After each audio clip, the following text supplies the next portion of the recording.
Today is Saturday, November 4th. In Jewish history, November 4th sits in between two events that happened years apart. 106 years ago, November 2nd, 1917, British Foreign Secretary Arthur James Balfour wrote a very short note to Lord Rothschild, the leader of the British Jewish community, that the government viewed in favor of a national home for the Jewish people. But before we could get to 1948, came November 9th and 10th, 1938. Just 21 years later from the Balfour Declaration, Kristallnacht. An estimated 91 Jews killed, 267 synagogues in Germany and Austria destroyed, thousands of Jewish businesses damaged. As a young boy growing up in Syracuse, New York in the 1980s, where my father was a rabbi, I wasn't surrounded by many Jews, but I was surrounded by many Holocaust survivors. And every year in our Jewish day school, we would learn not from a history book, but from a human being who saw what happened on that night.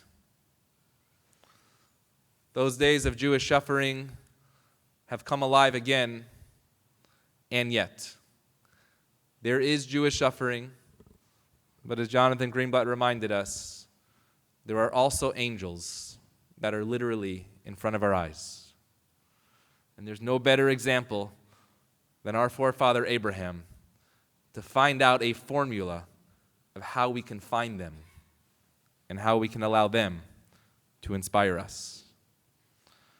In the beginning of our Torah portion, when Abraham was sitting in his tent and he saw what the Torah says are strangers, he didn't even know that they were angels yet.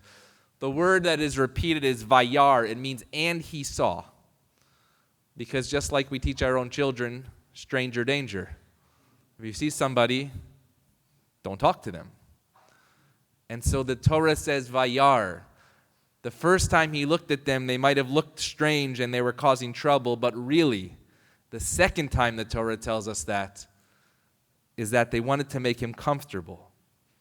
These angels were going to be a guiding source of inspiration during troubling times. And when you read those two words of vayar, and he saw, it made me think of the different types of emails and conversations that are coming to rabbis, not just here at Sinai, but all around the country when we speak to our colleagues. Rabbi, where are our friends? Who are our friends? I hear from people in this congregation at their work, surrounded by people who are just uneducated, educating them to understand what is happening to eradicate evil. And as our Psalms tell us, to promote goodness in the land of the living. The social media battle with bots and celebrities. We hear, as your rabbis, these conversations that are happening in our schools, among our friends at the dinner table. Attempts to educate, attempts to just have somebody listen, to understand not the moment of October 7th, but the history of the Jewish people. And there's the unease of how we walk in the world as Jews. Yesterday, receiving an email of somebody that said they have taken their mezuzah off the door. And yet, this morning I read an article of non-Jews who said they will put a mezuzah on their doors in support of who we are. October 7th cannot define us as Jews, but it will define the generation ahead. You see, when we learn that Avraham wanted to welcome in guests to his tent after he had his Brit Milah, which is not the normal situation for all of us, he tells his servant Eliezer, go find them. Eliezer comes back and he said, but there's nobody here to invite Abraham. And Avraham is not satisfied. He says, Eliezer, if they're not at our door, then go find them. Bring somebody in that can speak with us. And so too, like Avraham, it's our job to find them. It's our job to knock on their doors, to search for people who not only want to speak with us, but who are willing to speak about us. This week we also received letters from churches in this neighborhood in support and asking us what they could do more than prayers to be with us. There are angels, but we need to find them. Angels. In Israel, you might have seen non-kosher restaurants in Tel Aviv now becoming hechsher kosher by the Rabbanut so that soldiers can feel comfortable eating the food on the front lines. Angels, Haredim, ultra-Orthodox Jews who normally wouldn't serve in the army but who are very musical, going to the front lines to give entertainment and comfort to the military. Angels, Israelis, and Jews and non-Jews abroad who now visit those kibbutzim in the south, not to see destruction, but to pick the crops before they go bad so the people of Israel can eat. Angels here, Jewish day schools in Los Angeles and around the country who now have an influx of students, not from here, but from Israel, who will be educating students about Judaism. These kids might not even speak a word of English, their only language of Hebrew. Angels, members of the United States House of Representatives who just voted for $14 billion of aid, some who thankfully crossed the aisle because they understood the importance of that vote.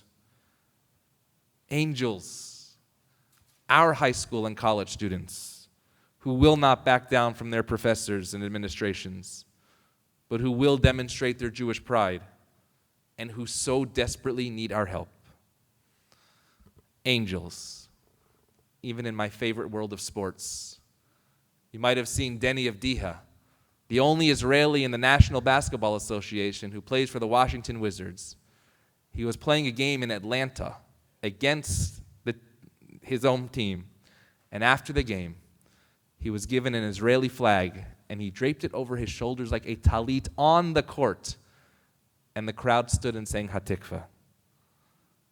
Angels, all of you, who have given $18 or $18 million for ambulances and laptops and socks and underwear and military equipment so that we can have Kiddush today. We must not forget that Abraham also lived in a world of turmoil, because after he saw those angels accompanied him to a place called Sodom. And Abraham didn't usually bargain with God, but this time he did. Because he said, God, not for me and not for my family, but for the world. If you can find 50 righteous people, will you save this place? And he kept bargaining until we know he got to 10. And what's the difference between Abraham and Noah just a few weeks ago and 20 generations apart? There were only 8 righteous people, the Midrash tells us, when Noah was looking to save the world. But Abraham found a minyan. He found a community of people that were able to speak about him, that were able to speak up and say, we can make this world better. Abraham was not willing to give up.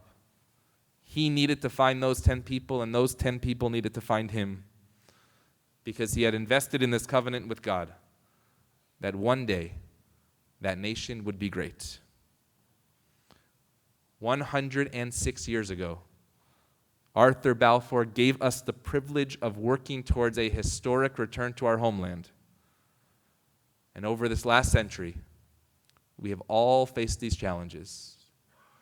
In my mind, I see that Holocaust survivor sitting in my first grade classroom, Mrs. Shafran, my Hebrew teacher, who taught me the alphabet from Romania, bringing in survivor after survivor. Those survivors are barely gone. And so it's up to us. For if it wasn't Kristallnacht or the Shoah, it's now the Simchat Torah massacre.